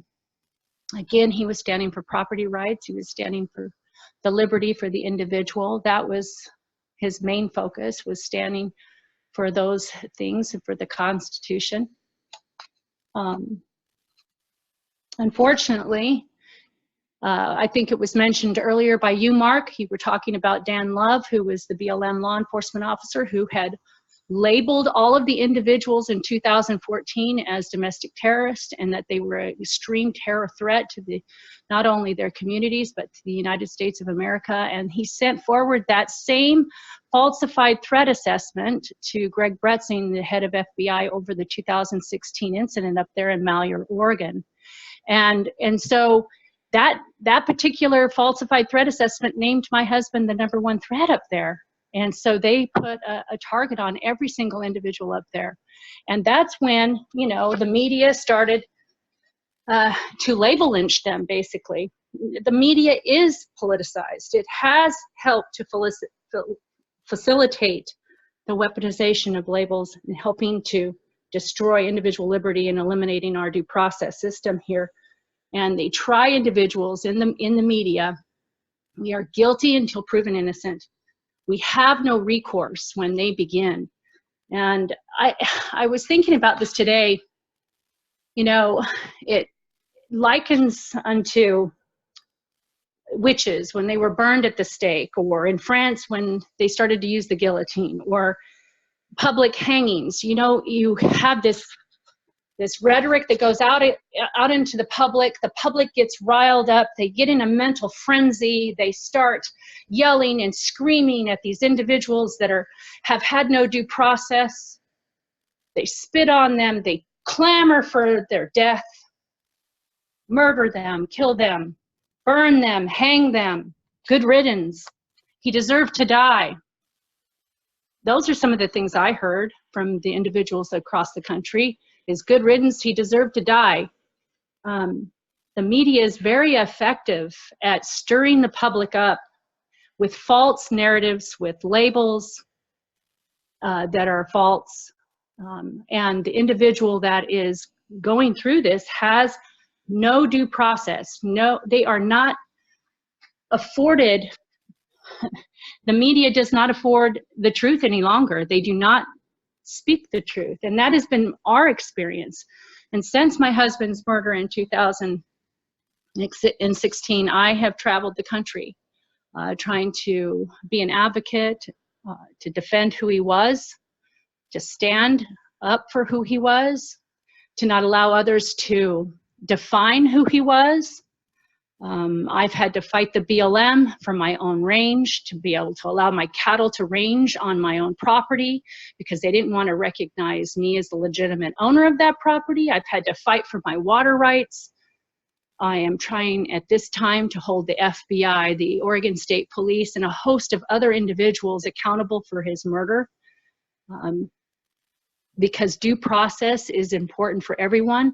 You know, all of the men and women who were in Malheur, they went on trial, that first tier there in Oregon, and they were found not guilty. And had Lavoie been afforded his life, he too would have been in that first tier, and he too would have been found not guilty, and he too would be home with his family today. And so it's really important for me and my family that we are going through with this process and holding them accountable and bringing out the evidence so that the people, the American people, can see. Just like with the Catholic boys, you know, I loved watching that. I loved watching that young man stand up for his rights, stand up and fight the media and win. We have to become more actively engaged. We have to become individuals with strength and willingness to stand and fight, like Representative Shea, Congressman King, Susan and Jerry, Delemus, like Eric Parker, like a host of other people that I haven't mentioned. We have to be standing up for truth and righteousness. We have to have our voices heard. And that is the reason why our family is going through what we're going through, why we're pushing this to the very end, is to fight for the justice for Lavoie, first and foremost, and to help preserve the due process system for the individual, because that is what it was set up for, to protect, was the individual. And to go further with the education of understanding what the Constitution is and what it means and how it affects the individual, and to understand the systems of government. And so that's why we travel around with you, Mark. It's because you do such a good job at that part. You know, I wanted to be a good advocate for education because my husband was, and he was a teacher by nature. And he was a man of strength and courage. He was a man of integrity. He too had no legal issues whatsoever. He never so much as had a speeding ticket. He loved to tell people that. And he was just a man of strong strength and character. And he too, just like Jerry, laid down his life for each and every single one of us to stand for our liberties. And I'm proud to have been his wife. And I hope that as we continue this fight, that you know, we will be successful, and that we will be able to push back the tyranny in which we find upon us. You know, and we have been labeled everything that everybody else has already mentioned, so I won't go through the whole litany of labels. And my husband was certainly labeled those. Our family has been labeled those. He's been connected to Timothy McVeigh now. Holy cow, that is just a mind-blowing experience to watch them try to connect him to 2 bombs that transpired 6 months and 9 months after he was dead. But he was responsible for them, according to the media. You know, this is how far they have gotten. They continued to label him a white racist, a prejudiced man, someone who hated people of color or people who had different belief systems. And I call on that and I say no. One of my favorite quotes that he said when interviewed by Al Jazeera, as a matter of fact, he said, "Freedom has no color. Freedom is colorblind." And that's how he viewed things. And freedom was for everyone, every individual. It didn't matter what your religious affiliation was, or what your skin color was, or what you ate for lunch, for Pete's sake. Freedom was for each individual. And our family is dedicated to continuing to move forward to find that justice for him, and to fight for that justice and that due process system for each one of us. We are in the battle of our life, basically. It's been 4 years now, and we have a lot going on. As a matter of fact, tomorrow our motions are, let me get this correct, the responses to the motions for dismissal will be due tomorrow in front of the judge. And she has already set hearing for oral arguments in reference to the motions for dismissal for March 6th. So I'm really excited that we are moving forward, and our attorneys are very, very encouraged, and we feel that we have a great case, and we feel that we will be given a trial date at that time, and open discovery, and move forward with the whole trial system. So I hope that you will continue to support our family as you have, and thank you very much for everything that you continue to do for us. It is amazing. The American people, their hearts are as big as anything. It's amazing. And I'm grateful that I can call you my friend and part of my family. And if you want to follow us, you're welcome to follow us at onecowboystandforfreedom.com. It's ONECOWBOYSTAND at .com. And Jeanette, just so you know, we've been putting it in the chat for everybody. Don't forget, there's only one S there. It's not One Cowboys Stand. It's One Cowboy Stand for Freedom.com. And Jeanette, how much do you need to raise for this legal defense, or sorry, this legal wrongful death lawsuit? Well, we've had monthly obligations to meet and all the expenses to meet up until this point, and we have been traveling with you, who produced the documentary series Lavoy Dead Man Talking, and that has helped us for the last, let's see, what, a year and a half, huh, Mark? Yes, last year and a half of the 2 years that we have been fighting this fight, in particular the legal wrongful death lawsuit. My other legal issues was the BLM prior to that, the BLM fighting for my land and the BLM fighting for my water rights. And so I had other issues to fight first before I got to the wrongful death. And so for the last 18 months, we've been traveling with the videos, and it's helped raise the monthly obligations and all the expenses thus far. But we're entering into that trial phase, which is a very expensive part of this, where you have to hire your expert witnesses, you have to get everything analyzed, you have to, depose all of the witnesses, and you have to pay for all of that. And that's really cumbersome. And so We have a projected $300,000 to get through the trial. And according to my lawyer, who was Ammon Bundy's lawyer during the Oregon trial and the Nevada, which those trials cost millions of dollars to get through. And he's hoping that he can get this done in a lot, on a shoestring, because we know it's just very difficult for everybody, and there's just no way that we are going to be able to raise enough funds to match the federal government that hasn't a bottomless purse. And there's one thing that was interesting, because I've sat through these trials as well. I've gone to the trials in Oregon. I went to the trial in Nevada. I also attended Joseph Astorita, the FBI agent's trial in 2018. And one thing that's very interesting is you see all of the defendants, and each defendant has an attorney, and then the federal government comes in and there's 12 attorneys. 12 attorneys, not to mention all of their assistants and all of their second assistants. So you've got hundreds of federal employees doing the research, doing the work, fighting one other attorney.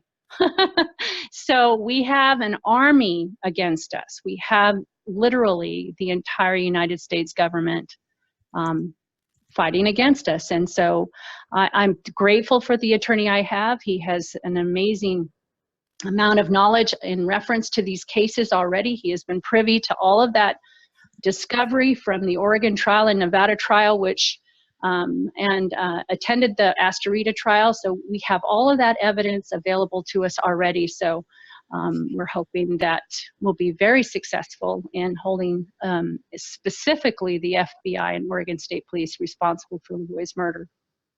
I want to just kind of reiterate what Jeanette has said here and the importance of this wrongful death lawsuit. This is not an attack on our government. This is not an attempt to siphon funding or finances on behalf of the Finicum family. Correct. They are seeking for the repulsion and the prevention of the political weaponization of labels against Americans, because you now have a case in America where somebody was killed using the force of government with the weaponization of language. And in their case, I travel with this family for the last year and a half. Their intention is to prevent this from happening to other families like theirs from ever happening again. And I pray that the funding comes for them. And I also pray that the evidence, we're able to get the evidence to prove the collusion regarding this weaponization of language and the weaponization of government as the result, resulted in the unfortunate, unnecessary, and I would even go as far as saying, in my opinion, the unwarranted death of LaVoy Finicum in this particular case. So Jeanette, thank you for being on the webinar with us tonight. Thank you. You know, at the beginning of this, you outlined, Valerie Jarrett and Obama and the Comey's FBI. All of those players were in place when this was transpiring in 2016. Those people are the ones that orchestrated the murder of my husband. And listening to Congressman Steve King talk about how they, plan and strategize their language and what language they're going to use to take an individual out like Representative Shea or LaVoy in the media, because we have watched that time and time again, have we not, Mark, with Leah Sotilli and her 7-piece series that she put out claiming my husband inspired bombers or is responsible for bombings after his death. The villainization, the demonization continues. And if it looks like we're being successful, because we are successful with these films and changing hearts and minds about what actually is, what was truth, what actually happened and transpired. And because of that, they had to continue to go out there and write articles about LaVoy 4 years after his death. That is so correct, Jeanette. And I want to tell you guys and encourage you as you hear these stories we should be encouraged because the timing and the window is wide open right now for the American people to repel this weaponization of labels from our country. You've heard from Congressman King, you've heard from Washington State Representative Matt Shea, former Representative New Hampshire Susan Delemus, Eric Parker. I'm sorry, Eric, about the mischaracterization of the military, but you served your country, quite frankly, in bringing this to light. Lavoie gave his life in defense of his friends, at least for what he believed in. But as you guys can see, this weaponization of labels, there's a pattern to it now, and it's not just isolated. It affects us all, whether you are Democrat or Republican. This affects the American people in general, and it's affected Nick Salmon. This has affected Brett Kavanaugh. This has affected Jack Smith in Colorado. I could just go on and on the numerous, countless cases where, guys, if we could figure out how to band together on this matter of preventing the weaponization of labels, making due process great again, for all races, religions, sexual preferences, or whatever, we can prevent these kinds of negative tragedies from happening to us as a nation. So thank you, Jeanette. I would like to bring in Keli Carender. And so Keli, you've experienced this yourself. You've even written an amazing post about the El Paso shooting. So you've gone through this with Tea Party patriots. You've seen the weaponization of labels and the stories you're hearing tonight. Could you share your story with us briefly? Can you guys hear me? Yes. Okay. Gosh, I feel like, being targeted by the IRS sucks and is not good, but man, being put in jail or being murdered by your government is far worse. So I just want to let everybody else know who's on this. My heart just goes out to you. My heart was breaking as I'm listening to your stories. It's awful. It's horrible. So I'll be quick, but as probably many people listening know, Tea Party Patriots was getting feedback from local groups around, I think it started probably in 2010 that we started hearing from people saying, gosh, we're trying to get our tax status set up. It's a basic application you send in, left, right, center, whatever, people fill it out. And people were saying, we're getting really weird responses from the IRS, and before a certain time, groups had no trouble. And then there was a kind of a line where anybody applying after that line was getting these weird responses. And at first we were like, okay, well, I don't know. It's probably just, something random. But people kept coming to us and saying, no, we're getting this too. We're getting this too. And then people started talking to their congressmen, and it was people like Steve King and Jim Jordan, conservatives in Congress that started actually listening to us saying, no, actually this is weird. This is suspicious. But they were, the IRS was asking for the donor lists, right? The donor names, even though we didn't have to give them over. They were asking for the content of people's prayers. Like there was a Christian group, and they said, well, what are pro-life or Christian or something? And they said, well, what's the content of your prayers? There was a man who just taught the Constitution to kids, like teenagers, and they got all up in his business too. They asked, so part of it was that it was too intrusive and they weren't even supposed to be asking these questions. And the other part of it was that it was, onerous on the groups, because one of the things they were asking for was to go back and make a printout of every single tweet you had ever tweeted, every single Facebook post you had ever posted. And maybe for, a few people that would be okay. Maybe they were brand new, they didn't have anything. But you can imagine for organizations that had been around since the beginning of the Tea Party movement, like late 2008, early 2009, and especially a nationwide organization like Tea Party Patriots, that was thousands of tweets and Facebook posts. I'm not even covering most of what they were asking for. And we had a lawyer helping us, and some groups were able to afford a lawyer to help them. Other groups weren't. And of course, the IRS is one of the scary agencies.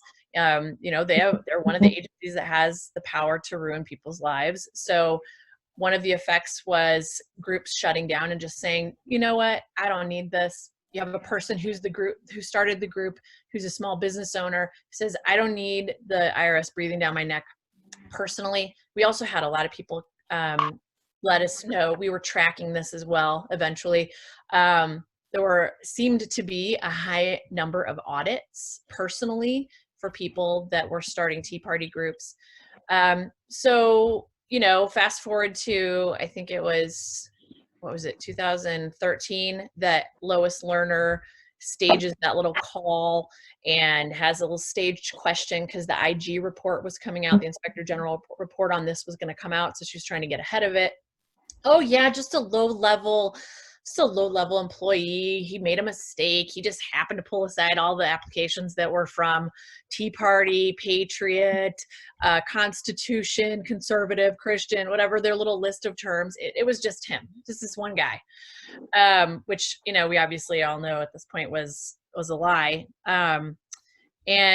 But you know, you think about it, that at the time, left-wing groups were being approved for, especially the 501c3, right? Because that's when donors can give tax-deductible donations, which is huge in getting in people choosing the places they want to donate to.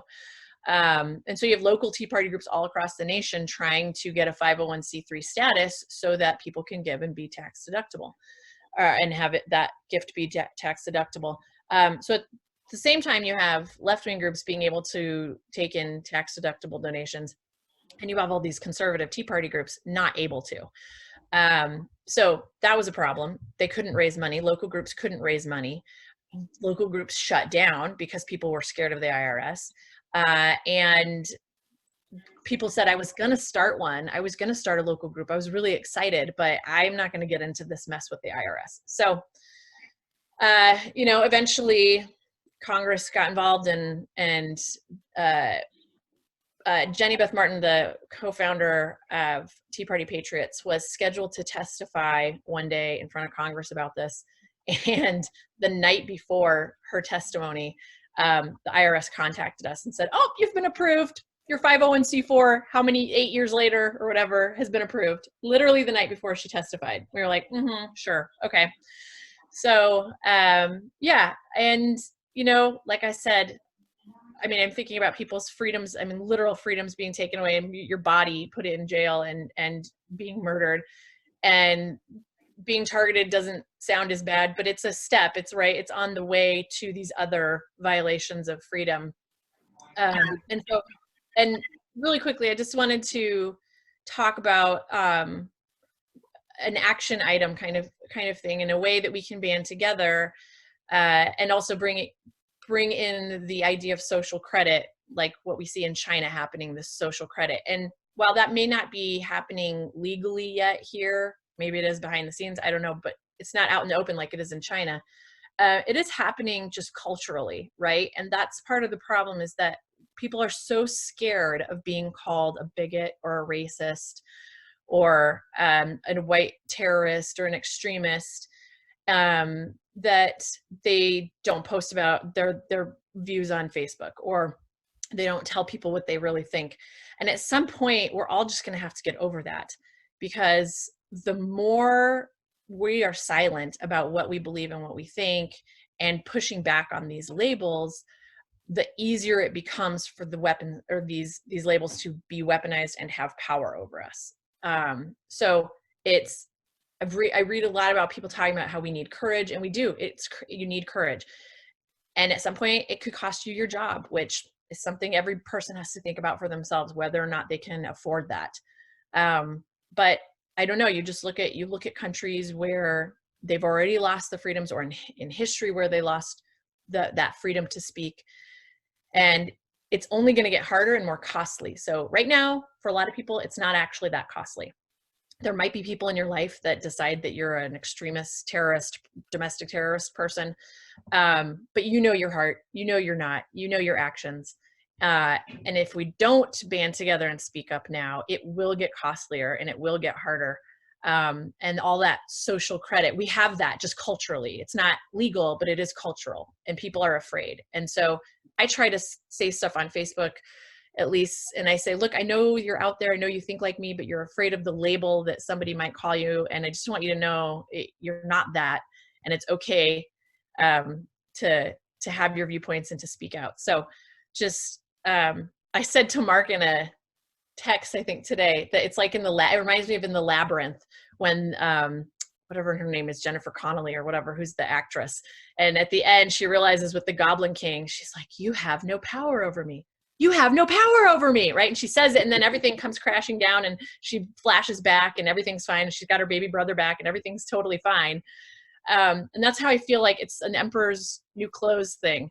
You know, they have power over us because we think they have power over us with the labels. And so, I mean, and they are doing stuff obviously with rules and laws and domestic code and blah, blah, blah. But culturally, they have no power over us, really. And we have to push back before it becomes even more costly than it is today. Keli, thank you for sharing that on behalf of your experience and the Tea Party Patriots. As you all can see from these panelists who've spoken tonight, that whether they were in prison or they've been killed or they've been targeted for IRS or they've have their committees stripped or they're being expelled from the caucus in the legislature, this weaponization of labels affects us all. And I really appreciate what Keli says, is that there's an opportunity, the window is open in 2020 for us to band together, to unite, to prevent the weaponization of labels from rooting in and gaining more ground in our country. It's cultural, it's headed toward the legal, and I'm very grateful for all of you attending tonight. I wanted to point out a couple of things. On your screen, you should see my this chart on your computer screen. There's a series of calls to action that you can take that are practical things that you can do. And all we're asking you to do is pick one thing. I know there's a lot on here, but this is a chart of our entire Republican system. So if you want to do something at the presidential level, go to the president's website at whitehouse.gov and sign the petition. It's petitions.whitehouse.gov. I'll leave it up there. Copy it and go there and sign up and send this out. And if we could get 100,000 signatures, we can get this matter on President Trump's desk. He can now talk about it. He has something in common with Congressman King and Vice President Pence. They've all been labeled. We can start to research and find out how this has been weaponized inside the federal system and start to reverse those things in 2021. At the legislative level, at the federal level, ask your federal delegation. Go meet them and talk to them. Says, what do you guys know about the political weaponization of labels? Find out what their opinion is. Download our political weaponization of label paper. You can request it at our email address there. You need to ask them, can you tell me, what does the law say? Which thoughts, which words, and which demonstrations are domestic terrorism activities? Because it's not clear in the federal law. So it's getting to the point where your thoughts are crimes, your words are crimes. The judicial branch at the federal level, donate to the Finicum Family Legal Fund. Go to onecowboystandforfreedom.com, support that. We've got to get that case into the court system, all the evidence. It matters that they were able to kill somebody based on labels. At the state level, ask your governor who is in charge of the fusion centers in your state. Now, I'm not going to talk about fusion centers right now, but this question is important. If you get our paper in chapter 3 of that paper, you can learn all about fusion centers. Extremely important matter that you need to learn about. Ask your attorney general at the state executive level, do they receive information from fusion centers? Ask your state representatives to learn about political weaponization of labels. Give them our paper and ask them the same question. What thoughts, words, and actions are domestic terrorism in state code and federal code? Meet with your state supreme or appellate elected judges. I said your elected judges.